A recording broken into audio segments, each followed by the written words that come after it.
Carta de Tiago. Capítulo 1. Saudação. Eu, Tiago, servo de Deus e do Senhor Jesus Cristo, envio saudações a todo o povo de Deus espalhado pelo mundo inteiro. Fé e sabedoria. Meus irmãos, sintam-se felizes quando passarem por todo tipo de aflições. Pois vocês sabem que, quando a sua fé vence essas provações, ela produz perseverança. Que essa perseverança seja perfeita a fim de que vocês sejam maduros e corretos, não falhando em nada.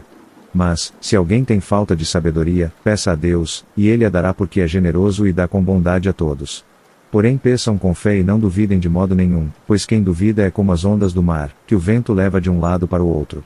Quem é assim não pense que vai receber alguma coisa do Senhor, pois não tem firmeza e nunca sabe o que deve fazer. Pobreza e riqueza. O irmão que é pobre deve ficar contente quando Deus faz com que melhore de vida, e quem é rico deve sentir o mesmo quando Deus faz com que piore de vida. Pois quem é rico desaparecerá como a flor da erva do campo. Quando o sol brilha forte, e o seu calor queima a planta, aí a flor cai, e a sua beleza é destruída. Do mesmo modo, quem é rico será destruído no meio dos seus negócios. Provas e tentações. Feliz é aquele que nas aflições continua fiel. Porque, depois de sair aprovado dessas aflições, receberá como prêmio a vida que Deus promete aos que o amam. Quando alguém for tentado, não diga, esta tentação vem de Deus. Pois Deus não pode ser tentado pelo mal e Ele mesmo não tenta ninguém. Mas as pessoas são tentadas quando são atraídas e enganadas pelos seus próprios maus desejos. Então esses desejos fazem com que o pecado nasça, e o pecado, quando já está maduro, produz a morte. Não se enganem, meus queridos irmãos. Tudo de bom que recebemos e tudo o que é perfeito vem do céu, vem de Deus, o Criador das luzes do céu.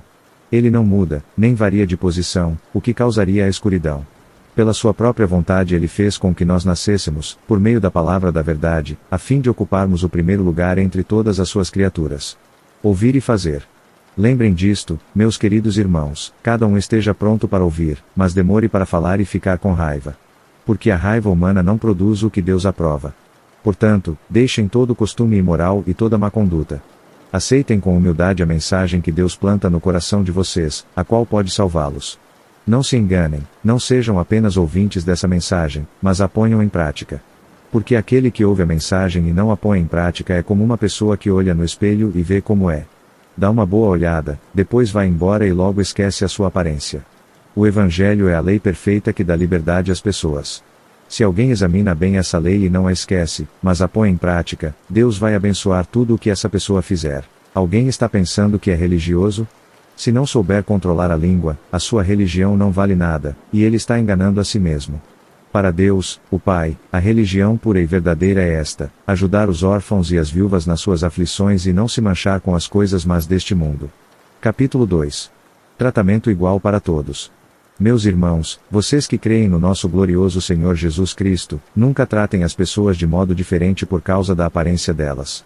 Por exemplo, entra na reunião de vocês um homem com anéis de ouro e bem vestido, e entra também outro, pobre e vestindo roupas velhas. Digamos que vocês tratam melhor o que está bem vestido e dizem, este é o melhor lugar, sente-se aqui, mas dizem ao pobre, fique de pé ou sente-se aí no chão, perto dos meus pés. Nesse caso vocês estão fazendo diferença entre vocês mesmos e estão se baseando em maus motivos para julgar o valor dos outros. Escutem, meus queridos irmãos. Deus escolheu os pobres deste mundo para serem ricos na fé e para possuírem o reino que Ele prometeu aos que o amam. No entanto, vocês desprezam os pobres. Por acaso, não são os ricos que exploram vocês e os arrastam para serem julgados nos tribunais? São eles que falam mal do bom nome que Deus deu a vocês. Se vocês obedecerem à lei do reino, estarão fazendo o que devem, pois nas Escrituras Sagradas está escrito, ame os outros como você ama a você mesmo. Mas, se vocês tratam as pessoas pela aparência, estão pecando, e a lei os condena como culpados. Porque quem quebra um só mandamento da lei é culpado de quebrar todos. Pois o mesmo que disse, não cometa adultério também disse, não mate. Mesmo que você não cometa adultério, será culpado de quebrar a lei se matar. Falem e vivam como pessoas que serão julgadas pela lei que nos dá a liberdade. Quando Deus julgar, não terá misericórdia das pessoas que não tiveram misericórdia dos outros. Mas as pessoas que tiveram misericórdia dos outros não serão condenadas no dia do juízo final. Fé e ação. Meus irmãos, que adianta alguém dizer que tem fé se ela não vier acompanhada de ações? Será que essa fé pode salvá-lo? Por exemplo, pode haver irmãos ou irmãs que precisam de roupa e que não têm nada para comer. Se vocês não lhes dão o que eles precisam para viver, não adianta nada dizer, que Deus os abençoe. Vistam agasalhos e comam bem. Portanto, a fé é assim, se não vier acompanhada de ações, é coisa morta. Mas alguém poderá dizer, você tem fé, e eu tenho ações. E eu respondo, então me mostre como é possível ter fé sem que ela seja acompanhada de ações. Eu vou lhe mostrar a minha fé por meio das minhas ações. Você crê que há somente um Deus? Ótimo. Os demônios também creem e tremem de medo. Seu tolo. Vou provar-lhe que a fé sem ações não vale nada. Como é que o nosso antepassado Abraão foi aceito por Deus? Foi pelo que fez quando ofereceu o seu filho Isaque sobre o altar. Veja como a sua fé e as suas ações agiram juntas. Por meio das suas ações, a sua fé se tornou completa. Capítulo 3. Dominar a língua. Meus irmãos, somente poucos de vocês deveriam se tornar mestres na igreja, pois vocês sabem que nós, os que ensinamos, seremos julgados com mais rigor do que os outros. Todos nós sempre cometemos erros. Quem não comete nenhum erro no que diz é uma pessoa madura, capaz de controlar todo o seu corpo. Até na boca dos cavalos colocamos um freio para que nos obedeçam e assim fazemos com que vão aonde queremos. Pensem no navio, grande como é, empurrado por ventos fortes, ele é guiado por um pequeno leme e vai aonde o piloto quer. É isto o que acontece com a língua, mesmo pequena, ela se gaba de grandes coisas. Vejam como uma grande floresta pode ser incendiada por uma pequena chama. A língua é um fogo. Ela é um mundo de maldade, ocupa o seu lugar no nosso corpo e espalha o mal em todo o nosso ser. Com o fogo que vem do próprio inferno, ela põe toda a nossa vida em chamas. O ser humano é capaz de dominar todas as criaturas e tem dominado os animais selvagens, os pássaros, os animais que se arrastam pelo chão e os peixes. Mas ninguém ainda foi capaz de dominar a língua. Ela é má, cheia de veneno mortal, e ninguém a pode controlar. Usamos a língua tanto para agradecer ao Senhor e Pai como para amaldiçoar as pessoas, que foram criadas parecidas com Deus. Da mesma boca saem palavras tanto de agradecimento como de maldição. Meus irmãos, isso não deve ser assim. Por acaso pode a mesma fonte jorrar água doce e água amarga? Meus irmãos, por acaso pode uma figueira dar azeitonas ou um pé de uva dar figos? Assim, também, uma fonte de água salgada não pode dar água doce. A verdadeira sabedoria. Existe entre vocês alguém que seja sábio e inteligente? Pois então que prove isso pelo seu bom comportamento e pelas suas ações, praticadas com humildade e sabedoria. Mas, se no coração de vocês existe inveja, amargura e egoísmo, então não mintam contra a verdade, gabando-se de serem sábios. Essa espécie de sabedoria não vem do céu, ela é deste mundo, é da nossa natureza humana e é diabólica. Pois, onde há inveja e egoísmo, há também confusão e todo tipo de coisas más. A sabedoria que vem do céu é antes de tudo pura, e é também pacífica, bondosa e amigável. Ela é cheia de misericórdia, produz uma colheita de boas ações, não trata os outros pela sua aparência e é livre de fingimento. Pois a bondade é a colheita produzida pelas sementes que foram plantadas pelos que trabalham em favor da paz. Capítulo 4. Amizade com o mundo. De onde vêm as lutas e as brigas entre vocês? Elas vêm dos maus desejos que estão sempre lutando dentro de vocês. Vocês querem muitas coisas, mas, como não podem tê-las, estão prontos até para matar a fim de consegui-las. Vocês as desejam ardentemente, mas, como não conseguem possuí-las, brigam e lutam. Não conseguem o que querem porque não pedem a Deus. E, quando pedem, não recebem porque os seus motivos são maus. Vocês pedem coisas a fim de usá-las para os seus próprios prazeres. Gente infiel. Será que vocês não sabem que ser amigo do mundo é ser inimigo de Deus? Quem quiser ser amigo do mundo se torna inimigo de Deus. Não pensem que não quer dizer nada esta passagem das Escrituras Sagradas, o Espírito que Deus pôs em nós está cheio de desejos violentos. Porém a bondade que Deus mostra é ainda mais forte, pois as Escrituras Sagradas dizem, Deus é contra os orgulhosos, mas é bondoso com os humildes. Portanto, obedeçam a Deus e enfrentem o diabo, que ele fugirá de vocês. Cheguem perto de Deus, e ele chegará perto de vocês. Lavem as mãos, pecadores. Limpem o coração, hipócritas. Fiquem tristes, gritem e chorem. Mudem as suas risadas em choro e a sua alegria em tristeza. Humilhem-se diante do Senhor, e Ele os colocará numa posição de honra. O hábito de julgar os outros. Meus irmãos, não falem mal uns dos outros. Quem fala mal do seu irmão em Cristo ou o julga está falando mal da lei e julgando-a. Pois, se você julga a lei, então já não é uma pessoa que obedece à lei, mas é alguém que a julga. Deus é o único que faz as leis e o único juiz. Só Ele pode salvar ou destruir. Quem você pensa que é, para julgar os outros? O futuro a Deus pertence. Agora escutem, vocês que dizem, hoje ou amanhã iremos a tal cidade e ali ficaremos um ano fazendo negócios e ganhando muito dinheiro. Vocês não sabem como será a sua vida amanhã, pois vocês são como uma neblina passageira, que aparece por algum tempo e logo depois desaparece. O que vocês deveriam dizer é isto: se Deus quiser, estaremos vivos e faremos isto ou aquilo. Porém vocês são orgulhosos e vivem se gabando. Todo esse orgulho é mau. Portanto, comete pecado a pessoa que sabe fazer o bem e não faz. Capítulo 5. Aviso aos ricos. Agora, ricos, escutem. Chorem e gritem pelas desgraças que vocês vão sofrer. As suas riquezas estão podres, e as suas roupas finas estão comidas pelas traças. O seu ouro e a sua prata estão cobertos de ferrugem, e essa ferrugem será testemunha contra vocês e, como fogo, comerá o corpo de vocês. Nestes últimos tempos vocês têm amontoado riquezas e não têm pago os salários das pessoas que trabalham nos seus campos. Escutem as suas reclamações. Os gritos dos que trabalham nas colheitas têm chegado até os ouvidos de Deus, o Senhor Todo-Poderoso. Vocês têm tido uma vida de luxo e prazeres aqui na terra e estão gordos como gado pronto para o matadouro. Vocês têm condenado e matado os inocentes, e eles não podem fazer nada contra vocês. Vários conselhos. Por isso, irmãos, tenham paciência até que o Senhor venha. Vejam como o lavrador espera com paciência que a sua terra dê colheitas preciosas. Ele espera pacientemente pelas chuvas do outono e da primavera. Vocês também precisam ter paciência. Não desanimem, pois o Senhor virá logo. Irmãos, não se queixem uns dos outros para não serem julgados por Deus. O juiz está perto, pronto para vir. Lembrem dos profetas que falaram em nome do Senhor e os tomem como exemplo de paciência nos momentos de sofrimento. E nós achamos que eles foram felizes por terem suportado o sofrimento com paciência. Vocês têm ouvido a respeito da paciência de Jó e sabem como no final Deus o abençoou. Porque o Senhor é cheio de bondade e de misericórdia. Acima de tudo, meus irmãos, quando vocês prometerem alguma coisa, não jurem pelo céu, nem pela terra, nem por nada mais. Digam somente sim, quando for sim, e não, quando for não, para que Deus não os condene. Se algum de vocês está sofrendo, oré. Se alguém está contente, cante hinos de agradecimento. Se algum de vocês estiver doente, que chame os presbíteros da igreja, para que façam oração e ponham azeite na cabeça dessa pessoa em nome do Senhor. Essa oração, feita com fé, salvará a pessoa doente. O Senhor lhe dará saúde e perdoará os pecados que tiver cometido.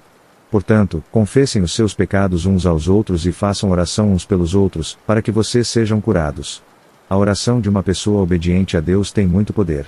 O profeta Elias era um ser humano como nós. Ele orou com fervor para que não chovesse, e durante 3 anos e meio não choveu sobre a terra. Depois orou outra vez, e então choveu, e a terra deu a sua colheita. Meus irmãos, se algum de vocês se desviar da verdade, e outro o fizer voltar para o bom caminho, lembrem disto: quem fizer um pecador voltar do seu mau caminho salvará da morte esse pecador e fará com que muitos pecados sejam perdoados. Carta de Tiago. Capítulo 1. Saudação. Eu, Tiago, servo de Deus e do Senhor Jesus Cristo, envio saudações a todo o povo de Deus espalhado pelo mundo inteiro. Fé e sabedoria. Meus irmãos, sintam-se felizes quando passarem por todo tipo de aflições. Pois vocês sabem que, quando a sua fé vence essas provações, ela produz perseverança. Que essa perseverança seja perfeita a fim de que vocês sejam maduros e corretos, não falhando em nada. Mas, se alguém tem falta de sabedoria, peça a Deus, e Ele a dará porque é generoso e dá com bondade a todos. Porém peçam com fé e não duvidem de modo nenhum, pois quem duvida é como as ondas do mar, que o vento leva de um lado para o outro. Quem é assim não pense que vai receber alguma coisa do Senhor, pois não tem firmeza e nunca sabe o que deve fazer. Pobreza e riqueza. O irmão que é pobre deve ficar contente quando Deus faz com que melhore de vida, e quem é rico deve sentir o mesmo quando Deus faz com que piore de vida. Pois quem é rico desaparecerá como a flor da erva do campo. Quando o sol brilha forte, e o seu calor queima a planta, aí a flor cai, e a sua beleza é destruída. Do mesmo modo, quem é rico será destruído no meio dos seus negócios. Provas e tentações. Feliz é aquele que nas aflições continua fiel. Porque, depois de sair aprovado dessas aflições, receberá como prêmio a vida que Deus promete aos que o amam. Quando alguém for tentado, não diga: esta tentação vem de Deus. Pois Deus não pode ser tentado pelo mal e Ele mesmo não tenta ninguém. Mas as pessoas são tentadas quando são atraídas e enganadas pelos seus próprios maus desejos. Então esses desejos fazem com que o pecado nasça, e o pecado, quando já está maduro, produz a morte. Não se enganem, meus queridos irmãos. Tudo de bom que recebemos e tudo o que é perfeito vem do céu, vem de Deus, o Criador das luzes do céu. Ele não muda, nem varia de posição, o que causaria a escuridão. Pela sua própria vontade ele fez com que nós nascêssemos, por meio da palavra da verdade, a fim de ocuparmos o primeiro lugar entre todas as suas criaturas. Ouvir e fazer.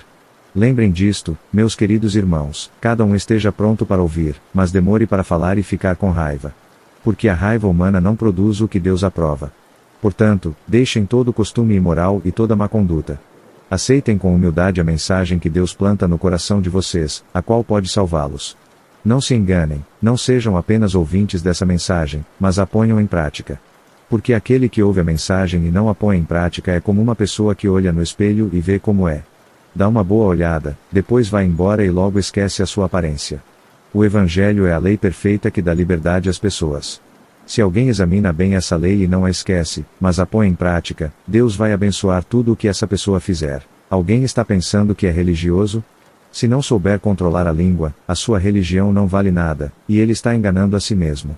Para Deus, o Pai, a religião pura e verdadeira é esta: ajudar os órfãos e as viúvas nas suas aflições e não se manchar com as coisas más deste mundo.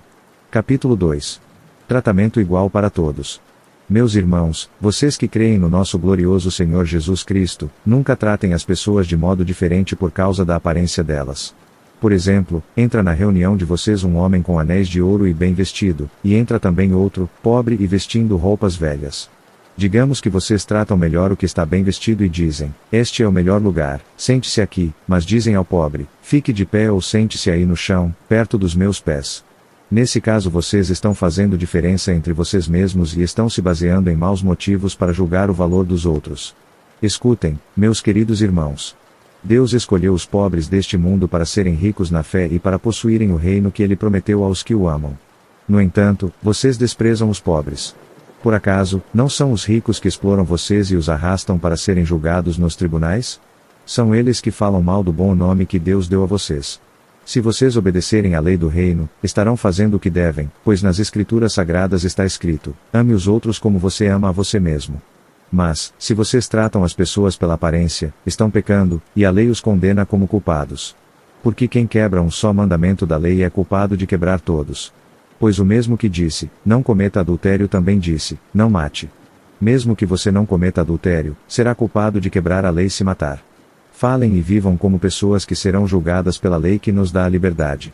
Quando Deus julgar, não terá misericórdia das pessoas que não tiveram misericórdia dos outros. Mas as pessoas que tiveram misericórdia dos outros não serão condenadas no dia do juízo final. Fé e ação.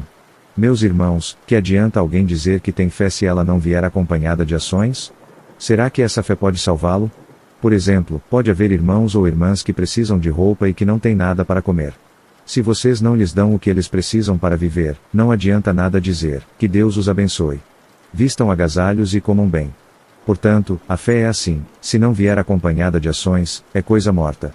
Mas alguém poderá dizer: você tem fé, e eu tenho ações. E eu respondo: então me mostre como é possível ter fé sem que ela seja acompanhada de ações.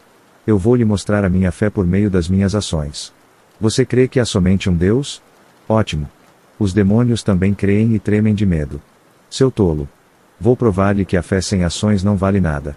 Como é que o nosso antepassado Abraão foi aceito por Deus? Foi pelo que fez quando ofereceu o seu filho Isaque sobre o altar. Veja como a sua fé e as suas ações agiram juntas. Por meio das suas ações, a sua fé se tornou completa. Capítulo 3. Dominar a língua.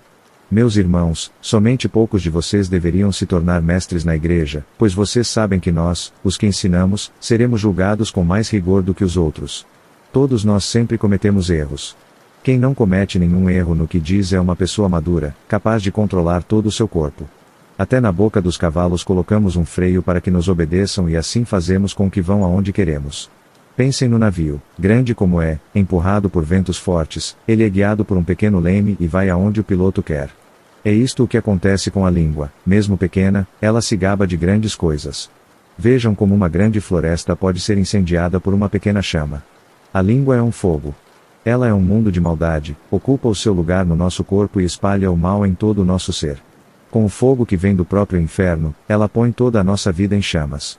O ser humano é capaz de dominar todas as criaturas e tem dominado os animais selvagens, os pássaros, os animais que se arrastam pelo chão e os peixes. Mas ninguém ainda foi capaz de dominar a língua. Ela é má, cheia de veneno mortal, e ninguém a pode controlar. Usamos a língua tanto para agradecer ao Senhor e Pai como para amaldiçoar as pessoas, que foram criadas parecidas com Deus. Da mesma boca saem palavras tanto de agradecimento como de maldição. Meus irmãos, isso não deve ser assim. Por acaso pode a mesma fonte jorrar água doce e água amarga? Meus irmãos, por acaso pode uma figueira dar azeitonas ou um pé de uva dar figos? Assim, também, uma fonte de água salgada não pode dar água doce. A verdadeira sabedoria. Existe entre vocês alguém que seja sábio e inteligente? Pois então que prove isso pelo seu bom comportamento e pelas suas ações, praticadas com humildade e sabedoria. Mas, se no coração de vocês existe inveja, amargura e egoísmo, então não mintam contra a verdade, gabando-se de serem sábios. Essa espécie de sabedoria não vem do céu, ela é deste mundo, é da nossa natureza humana e é diabólica. Pois, onde há inveja e egoísmo, há também confusão e todo tipo de coisas más. A sabedoria que vem do céu é antes de tudo pura, e é também pacífica, bondosa e amigável. Ela é cheia de misericórdia, produz uma colheita de boas ações, não trata os outros pela sua aparência e é livre de fingimento. Pois a bondade é a colheita produzida pelas sementes que foram plantadas pelos que trabalham em favor da paz. Capítulo 4. Amizade com o mundo. De onde vêm as lutas e as brigas entre vocês? Elas vêm dos maus desejos que estão sempre lutando dentro de vocês. Vocês querem muitas coisas, mas, como não podem tê-las, estão prontos até para matar a fim de consegui-las. Vocês as desejam ardentemente, mas, como não conseguem possuí-las, brigam e lutam. Não conseguem o que querem porque não pedem a Deus. E, quando pedem, não recebem porque os seus motivos são maus. Vocês pedem coisas a fim de usá-las para os seus próprios prazeres. Gente infiel. Será que vocês não sabem que ser amigo do mundo é ser inimigo de Deus? Quem quiser ser amigo do mundo se torna inimigo de Deus. Não pensem que não quer dizer nada esta passagem das Escrituras Sagradas, o Espírito que Deus pôs em nós está cheio de desejos violentos. Porém a bondade que Deus mostra é ainda mais forte, pois as Escrituras Sagradas dizem, Deus é contra os orgulhosos, mas é bondoso com os humildes. Portanto, obedeçam a Deus e enfrentem o diabo, que ele fugirá de vocês. Cheguem perto de Deus, e ele chegará perto de vocês. Lavem as mãos, pecadores. Limpem o coração, hipócritas. Fiquem tristes, gritem e chorem. Mudem as suas risadas em choro e a sua alegria em tristeza. Humilhem-se diante do Senhor, e Ele os colocará numa posição de honra. O hábito de julgar os outros. Meus irmãos, não falem mal uns dos outros. Quem fala mal do seu irmão em Cristo ou o julga está falando mal da lei e julgando-a. Pois, se você julga a lei, então já não é uma pessoa que obedece à lei, mas é alguém que a julga. Deus é o único que faz as leis e o único juiz. Só Ele pode salvar ou destruir. Quem você pensa que é, para julgar os outros? O futuro a Deus pertence. Agora escutem, vocês que dizem, hoje ou amanhã iremos a tal cidade e ali ficaremos um ano fazendo negócios e ganhando muito dinheiro. Vocês não sabem como será a sua vida amanhã, pois vocês são como uma neblina passageira, que aparece por algum tempo e logo depois desaparece. O que vocês deveriam dizer é isto: se Deus quiser, estaremos vivos e faremos isto ou aquilo. Porém vocês são orgulhosos e vivem se gabando. Todo esse orgulho é mau. Portanto, comete pecado a pessoa que sabe fazer o bem e não faz. Capítulo 5. Aviso aos ricos. Agora, ricos, escutem. Chorem e gritem pelas desgraças que vocês vão sofrer. As suas riquezas estão podres, e as suas roupas finas estão comidas pelas traças. O seu ouro e a sua prata estão cobertos de ferrugem, e essa ferrugem será testemunha contra vocês e, como fogo, comerá o corpo de vocês. Nestes últimos tempos vocês têm amontoado riquezas e não têm pago os salários das pessoas que trabalham nos seus campos. Escutem as suas reclamações. Os gritos dos que trabalham nas colheitas têm chegado até os ouvidos de Deus, o Senhor Todo-Poderoso. Vocês têm tido uma vida de luxo e prazeres aqui na terra e estão gordos como gado pronto para o matadouro. Vocês têm condenado e matado os inocentes, e eles não podem fazer nada contra vocês. Vários conselhos. Por isso, irmãos, tenham paciência até que o Senhor venha. Vejam como o lavrador espera com paciência que a sua terra dê colheitas preciosas. Ele espera pacientemente pelas chuvas do outono e da primavera. Vocês também precisam ter paciência. Não desanimem, pois o Senhor virá logo. Irmãos, não se queixem uns dos outros para não serem julgados por Deus. O juiz está perto, pronto para vir. Lembrem dos profetas que falaram em nome do Senhor e os tomem como exemplo de paciência nos momentos de sofrimento. E nós achamos que eles foram felizes por terem suportado o sofrimento com paciência. Vocês têm ouvido a respeito da paciência de Jó e sabem como no final Deus o abençoou. Porque o Senhor é cheio de bondade e de misericórdia. Acima de tudo, meus irmãos, quando vocês prometerem alguma coisa, não jurem pelo céu, nem pela terra, nem por nada mais. Digam somente sim, quando for sim, e não, quando for não, para que Deus não os condene. Se algum de vocês está sofrendo, oré. Se alguém está contente, cante hinos de agradecimento. Se algum de vocês estiver doente, que chame os presbíteros da igreja, para que façam oração e ponham azeite na cabeça dessa pessoa em nome do Senhor. Essa oração, feita com fé, salvará a pessoa doente. O Senhor lhe dará saúde e perdoará os pecados que tiver cometido. Portanto, confessem os seus pecados uns aos outros e façam oração uns pelos outros, para que vocês sejam curados. A oração de uma pessoa obediente a Deus tem muito poder. O profeta Elias era um ser humano como nós. Ele orou com fervor para que não chovesse, e durante 3 anos e meio não choveu sobre a terra. Depois orou outra vez, e então choveu, e a terra deu a sua colheita. Meus irmãos, se algum de vocês se desviar da verdade, e outro o fizer voltar para o bom caminho, lembrem disto: quem fizer um pecador voltar do seu mau caminho salvará da morte esse pecador e fará com que muitos pecados sejam perdoados.